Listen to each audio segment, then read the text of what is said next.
برای شاد و خرسند کردن مخلصان خود با یک ترتیب باید بازی کنند. این بود هیئت اساسی دسته استرافشان که این دسته را علیشیر فوزیلوف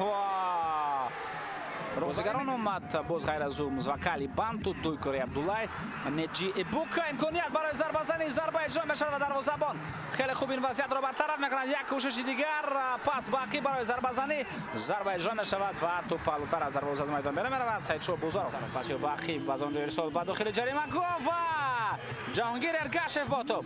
جهانگیر امکانیت میجوید، پاس میدهد، فرصت بهترین، ضربه و گل.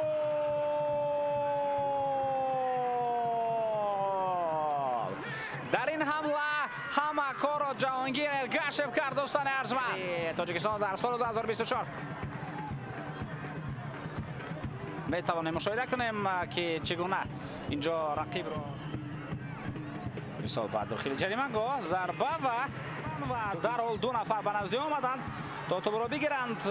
در این حمله بازیکنان استرافشان می توانند موفق شوند. دروازه‌بان خطا میکند، فرصت بهترین برای گل زدن، هرچی زودتر باید ضربه زده شود. ضربه و نه، توپ به دروازه وارد نمی شود. دارکو استایلویچ توپ را از پرتاب به کنار اسدبک زیازاده ارسالیو بعد داخل جریمه گاه و توپ پاسیو ضربه از فاصله دور اجرا می شود. این سعید شاه بازارف است. پاسیو با اسدبک زیازاده که در موقع خالی قرار داشت ضربه هم اجرا کرد. دروازه‌بان توانست این ضربه را برطرف سازد، توانست او را به دستش برساند. این به هجوم جوابی دسته استرافشان میآورد. پرتاب به داخل جریمه گاه، ضربه در فوسپام. این بازی را سعید زیندینوف حکمی میکند. باید با این حمله متوجه شویم. ضربه و گل. محمد علی عزیزبایف توپ را به دروازه وارد میکند ولی او گل خود را جشن نمیگیرد. می توانیم متوجه بگردیم از آغاز اگر همین هجوم حمله نوبتی باز محمد علی عزیزبایف. این نوبت حمله نوبتی پرتاب به داخل جریمه گاه، ضربه و این ضربه نیکولای اسکچ بود. در قسم دوم یگان حالت خوفناک دسته استرافشان را در خاطر ندارم. این میتواند همان حالت خوفناک باشد. امکانیت خوب و اینجا هم دروازه‌بان توپ را میگیرد. فرصت خوب، ضربه اجرا می شود و این حالت هم برطرف کرده شد. توپ تا به دروازه‌بان نرسید. ما بارگر به همین وضعیت متوجه می شویم. اینجا اشاره به آن می‌گردد که توپ به دستی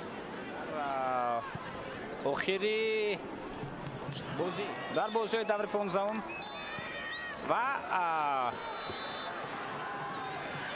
دسته خوجند باشد با دسته سردار بازی خود را برگزار می‌کند. زمین به انجام رسد با حساب 2-0.